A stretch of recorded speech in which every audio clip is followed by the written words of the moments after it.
For thousands of years, the Eye of Horus has been depicted as a symbol of protection, wisdom, and divine vision. But what if it's more than a symbol?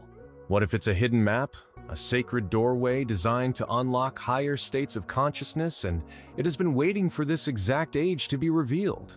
Ancient initiates believed the eye was not just drawn on temple walls, but encoded in the human brain itself, pointing to secrets about awakening, memory, and the soul's journey through life and death. Today, as humanity stands at the threshold of massive transformation, the Eye of Horus may no longer be myth, but the very key to remembering who we truly are. The question is, are you ready to look through it? There are symbols in this world that seem to survive the collapse of empires, the burning of libraries, and the rewriting of history. They surface again and again, etched into stone, painted on temple walls, whispered into rituals that never quite disappear. They move across time like living currents, following humanity through its ages of ignorance and awakening. Among these, none has stirred more awe, more mystery, and more unexplainable attraction than the Eye of Horus. To most people today, the eye is little more than decoration, a pattern stamped onto silver pendants sold in markets, a tattoo etched into the skin of seekers, or an emblem found on t-shirts and posters. But the ancients did not carve it onto their temples or paint it into their funerary texts merely as ornament. For them, it was no charm. It was a key, a doorway hidden in plain sight, pointing to capacities within the human being that, if awakened, could change the entire direction of life. The story begins not with the eye itself, but with Horus, the falcon-headed god, the son of Isis and Osiris. His myth is both tragic and victorious. His father, Osiris, was slain by his jealous brother Set, dismembered, scattered into pieces, left as fragments across the land. Yet Isis, the goddess of magic and devotion, would not surrender. She searched tirelessly, gathering the broken parts of Osiris, and through her will and sacred rites, restored him long enough to conceive their child. That child, Horus, was destined to rise as avenger and restorer, confronting Set to reclaim balance for a kingdom drowning in chaos. In their cosmic struggle, Horus's left eye was torn from him, shattered in violence. It was Thoth, the ibis-headed god of wisdom, of writing, of the laws that govern both heaven and earth, who restored it, making it whole again. From that restoration was born the symbol we know today, the Eye of Horus, also called the Wedjat, which in the ancient tongue meant not simply eye, but that which is made complete. The ancients revered this eye not only as a symbol of victory, but as the essence of a cosmic truth. That wholeness can be restored, that what has been shattered can be made complete. They saw in Horus's wounded eye not merely the drama of gods, but the journey of the human soul itself. For in every life, we are torn, broken, blinded by the struggles of existence. And yet, like Horus, there is always the possibility of restoration. Always the possibility of remembering that our true sight was never lost, only veiled. But the eye was not simply myth. Hidden within its curves and geometry was a secret map. The ancients knew, and now modern researchers have confirmed, that the design of the Eye of Horus corresponds with uncanny precision to the anatomy of the human brain. The eyebrow traces the corpus callosum, the line descending to the cheek mirrors the pathway of the thalamus, the spiral teardrop aligns with the medulla, and at the very center lies the pineal gland, the seat of the soul, as Descartes would later call it, but known to the ancients as the gateway to higher vision. The eye, then, was not a symbol outside of us. It was a diagram of what lives within. To gaze upon the Eye of Horus was to be reminded that you already carry within you the architecture of awakening, that your body itself holds the key to a higher consciousness waiting to be unlocked. This is why the ancients depicted the eye not only on temple walls, but upon funerary amulets, guiding the soul into the afterlife. They believed the eye was not merely protection from external harm, but a guide through inner realms. For death, to them, was not an end, but a passage, a crossing into hidden layers of reality. And to walk that passage required more than ordinary sight. It required the eye. Modern science, too, has stumbled upon echoes of this. The pineal gland at the very center of the brain is sensitive to light. It produces melatonin, regulating our cycles of sleep and dream. It also produces, in trace amounts, dimethyltryptamine, the molecule of vision, of dreaming, of altered states. Is it coincidence that the ancients, thousands of years ago, depicted the eye as a map leading to this very place? Or is it possible they knew that the doorway to other realms was not out there, in the sky, but right here, inside the human being? Consider this. Across the world, in different lands and different ages, the same message arises. In India, the Ajna chakra, or third eye, is said to awaken intuition and reveal truth beyond illusion. In Mesoamerica, serpentine glyphs mirror the same spiral geometry. In Christian mysticism, the single eye is praised as that through which the body is filled with light. Even today, on the American dollar bill, the all-seeing eye gazes from the pyramid. Different cultures, different tongues, yet the same image returns. There is an eye within you that sees beyond sight. Why does it persist? Why does the Eye of Horus resurface across centuries, even when so much else is forgotten? The answer, according to the initiates, is that it was always prophecy. The eye was placed into human culture as a seed, to awaken when humanity needed it most. For they foresaw an age when people, blinded by materialism and noise, would forget the inner world. They would trade wisdom for distraction, vision for spectacle, connection for control. In that age, our age, the eye would call again, not as ornament, not as superstition, but as a summons to remember. And here is where it becomes personal. If you have ever felt drawn to the Eye of Horus without knowing why, if you have ever had the sense that a symbol is speaking directly to you, if you have ever felt in your dreams or meditations that something is trying to guide your vision inward, then you are already in contact with the mystery. You are already answering its call. The initiates would say you are standing at the threshold of a hidden door. The question is not whether the eye is calling. The question is, are you willing to see what lies beyond? There are things I cannot fully share here, not because they are forbidden, but because they are not meant to be consumed casually on a screen. They are teachings that must be experienced, embodied, lived. What I can say is this: the Eye of Horus is not simply a symbol of the past. It is alive. It is speaking now, and those who follow it will discover that the door it opens does not lead away from life, but deeper into it. And as we step forward, we begin to glimpse the deeper layers of what the eye truly meant to the ancients and why its power is reawakening now. The temples of Egypt were not built as museums of stone. They were living schools, vibrational instruments carved with precision, designed not merely to impress but to transform. To walk their halls was to enter a current of energy that could change consciousness itself. The Eye of Horus was not only carved into their walls, but woven into the very structure of initiation that unfolded within them.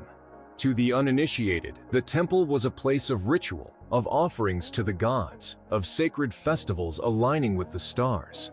But to the initiate, it was a map of the cosmos and the soul. Each chamber represented a stage of awakening, each passage a descent into mystery, each hieroglyph a coded message. And among these codes, the eye appeared again and again, hovering above doorways, inscribed on altars, carved into the very pillars that held the temple upright. What did it mean in this context? It meant that every step on the path was aimed at opening the eye, that the goal of initiation was not knowledge in the ordinary sense, but vision, a new way of seeing reality. The eye was the mark of one who had crossed the threshold, one who had learned to perceive not only the visible world, but the hidden currents beneath it. The eye was divided into 6 parts, each representing a fraction 1, 2, 1, 4, 1, 8, 1, 16, 1, 32, 1, 64 together forming the number 1. Each part corresponded to a sense: smell, sight, thought, hearing, taste, and touch. The message was clear. Ordinary perception is fragmented, divided into separate senses, each giving only a partial truth. But when the eye is restored, when the fragments are reunited, perception becomes whole. You do not merely see or hear or touch. You perceive the unity behind all sensation. You awaken to the oneness that lies beneath multiplicity. Here is where the ancients and modern science intersect again. Neuroscience now shows that the brain does not process senses separately, but integrates them into a unified field of experience. Your perception of reality is a construction, a wholeness pieced together from fragments. The Eye of Horus was teaching this thousands of years ago. Wholeness is not given, it must be restored. Yet the eye was not only about senses, it was about consciousness itself. To the Egyptians, the left and right eyes of Horus had distinct powers. The right eye symbolized the sun, the rational, the masculine principle, clarity, and order. The left eye symbolized the moon, the intuitive, the feminine principle, mystery, and imagination. To awaken the eye fully meant to unite these opposites, to balance logic with intuition, outer with inner, seen with unseen. Only in that union could the hidden door open. The rituals of initiation guided seekers toward this balance. Fasting, silence, chants, labyrinthine journeys through the dark chambers of temples, confrontations with symbols of death, all of it was meant to strip away the illusions of the lower self, so that the initiate could awaken the higher sight. When the moment came, the eye was revealed not as something external, but as something within. The initiate did not simply believe in the Eye of Horus. They experienced it, felt it, lived it, and yet, not all could pass. Some turned back, unwilling to face the dissolution of their ordinary identity. For the eye demands sacrifice. It demands that you let go of the false self, the masks and roles that blind you, so that the true vision may open. This is why the eye was never explained in plain words, but always in symbols. To protect it, yes, but also because it can only be known by direct encounter. The prophecies spoke of a time when this hidden teaching would not remain confined to temples, but would spread across the world. That time, they said, would come when humanity was at the brink of great transition, when the old order was collapsing, when confusion would reign. Then, the eye would open not just in the temples of Egypt, but in the hearts of ordinary men and women. That time is now. And if you have felt it, the sense that dreams are becoming more vivid, that synchronicities are multiplying, that intuition is speaking louder than logic, then you are already on the path the ancients described. There is more to this teaching than can be shared here. Much of it is hidden, scattered like the fragments of Osiris, waiting to be gathered by those who feel called. I share what I can in these videos, but some truths are best explored in spaces beyond this platform, which is why I've created a place for seekers like you to continue the journey, to dive into texts and practices too sacred for casual consumption. The link is below if you feel called. But even without stepping further, you can begin now. Pay attention to the symbol when it appears. Watch for the eye in your dreams. In moments of transition, in flashes of intuition, it is speaking. It is guiding. And if you learn to follow, you will find yourself led into the deeper mysteries of consciousness itself. And this brings us to the next chapter, where the Eye of Horus does not remain a relic of temples long gone, but begins to awaken in the lives of ordinary seekers today. The ancients spoke in stone and symbol. They built temples as maps of the cosmos, encoded secrets in hieroglyphs, and carved the Eye of Horus into the heart of their mysteries. But what happens when the sands of time bury the temples, when the hieroglyphs become forgotten scripts, when the language itself disappears? Does the eye vanish with them? No, for the eye was never meant to live only in walls or texts. It was designed to awaken in consciousness itself. And in this time, in this very moment of history, it is stirring again. You can see it in the rise of synchronicities that people cannot explain. A stranger speaks words you needed to hear at the exact right time. Numbers repeat on clocks and license plates until you cannot dismiss them as chance. Dreams grow vivid, layered with archetypal symbols that feel more real than waking life. These are the whispers of the eye, re-entering human awareness through the cracks of ordinary reality. You can feel it in meditation too. Those who sit in stillness, even without training, begin to sense pressure in the center of their forehead, a warmth, a pulse, a subtle energy gathering at the place long described as the third eye. For some, this is fleeting. For others, it becomes the beginning of visions, colors, geometries, glimpses of light. And for a few, it opens into experiences so profound they struggle to describe them in words. What is happening? Modern science calls it neurological activity, an activation of the pineal gland, a play of neurotransmitters. Mystics call it the awakening of inner sight, the eye opening at last. Both are correct, for the physical and the spiritual are not opposites. They are two reflections of the same reality. The ancients encoded this truth in the eye itself. The map of the brain and the map of consciousness are one. But awakening the eye is not always gentle. Sometimes it begins in crisis. An illness, a heartbreak, a loss that shatters the foundations of life. In those moments, when ordinary reality collapses, the eye may open unexpectedly, revealing glimpses of a deeper truth. You may feel guided by unseen hands, protected in ways you cannot explain, nudged toward choices that lead to growth rather than despair. This too is the eye, not a charm that prevents suffering, but a guardian that transforms suffering into initiation. Consider the symbol itself. The Eye of Horus was born in wounding.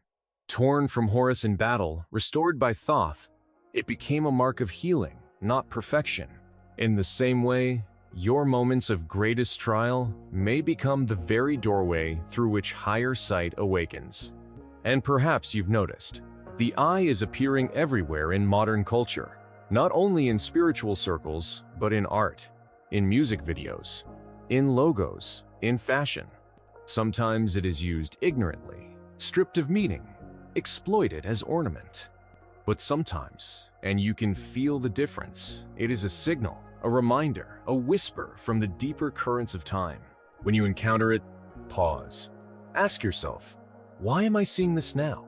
Is it coincidence, or is the eye calling you to pay attention, to remember something hidden within you? The ancients would say, nothing is coincidence. The eye appears when you are ready. And yet, here lies the danger. For every symbol that awakens, there are forces that seek to distort it. Throughout history, sacred symbols have been inverted, used not to liberate, but to control.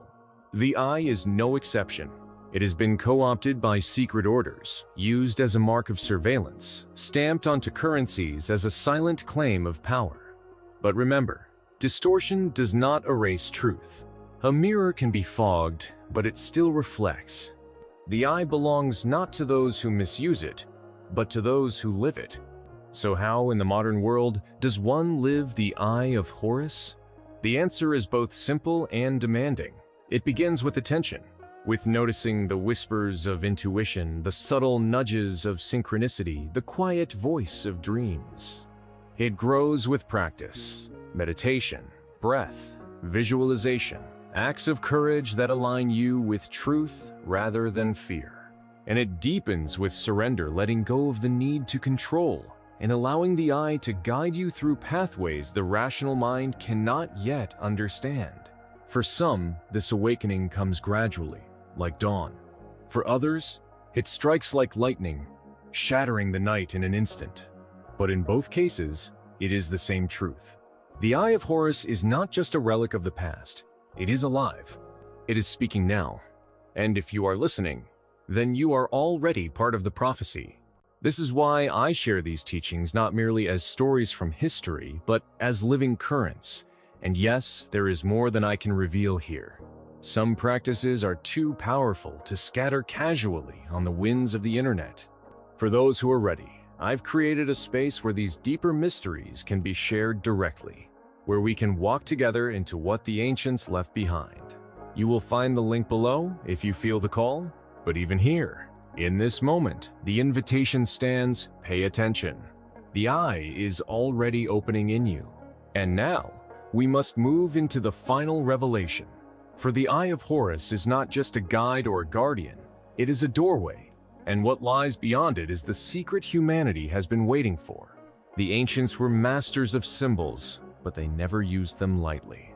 To them, every glyph, every curve, every image was a precise instrument, a seed of transformation.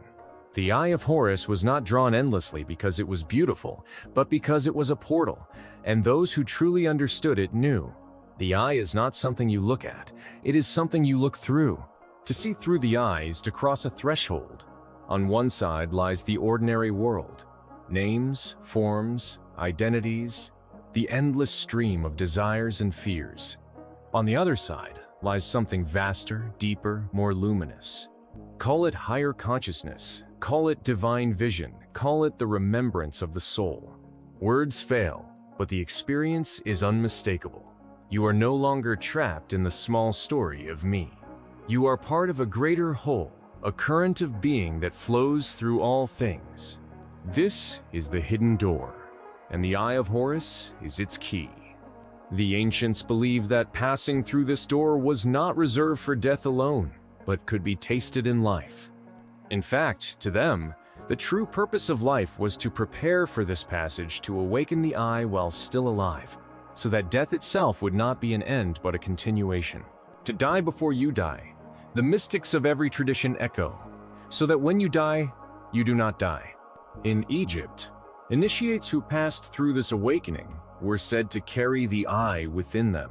They became living embodiments of the Wedjat, protectors of balance, healers of fragmentation, guides for their people. They did not need temples to hold the eye, for their very presence radiated its power. And today, as the eye awakens again, this same possibility returns. Perhaps you have felt glimpses of it, a moment in nature when time dissolved, and you felt yourself expand into everything around you. A dream so vivid it seemed more real than waking life. A flash of intuition so precise, it guided you to the right place at the right moment. These are not accidents. They are cracks in the door. The eye is opening. The question is, will you step through? The passage is not without challenge. To see through the eye is to confront the illusions you have lived within. Masks will fall, false identities will crumble, attachments will be tested. The ego resists, for it fears dissolution. But if you persist, if you surrender, you discover what Horus discovered when his eye was restored, that wholeness is not something gained, but something remembered. And when you remember, everything changes. Fear loosens its grip. Synchronicity becomes guidance. Life itself becomes a dialogue with the unseen, a dance with a greater intelligence moving through every event. You realize that the eye was never outside of you, nor even inside of you. It is you, the true you, the eternal witness, the consciousness that cannot be wounded, cannot be broken, cannot be lost. This is the hidden door to higher consciousness, and it has always been waiting. Now, as I close this message, I must be clear. What we have touched here is only the beginning. The Eye of Horus is vast, and its teachings cannot be confined to a single telling. There are practices, meditations, ancient texts that expand these truths into living experience. For those who feel the call, I have created a space where we walk deeper into the mystery together beyond what can be shared openly, into the heart of what the ancients preserved for us. If this resonates, if you feel the stirring of the eye within you, the link is below. But whether or not you step further, know this: the eye has found you. You are not hearing these words by accident. The symbol has crossed centuries and civilizations to reach you now, and that can only mean one thing. The door is opening in your life. The question is not whether the eye will awaken. It already has. The question is, will you dare to look through it? The Eye of Horus is more than a symbol. It is a map, a guardian, a prophecy, and a doorway. It has traveled through time to find you. And now, as the hidden door to higher consciousness begins to open, the choice is yours. If you feel the call, if you are ready to step beyond curiosity into direct experience, I invite you to continue the journey with me. The link is below. Inside, we explore the deeper practices, the texts, and the living experiences that cannot be shared here. The eye has opened. The door is waiting. All that remains is for you to walk through.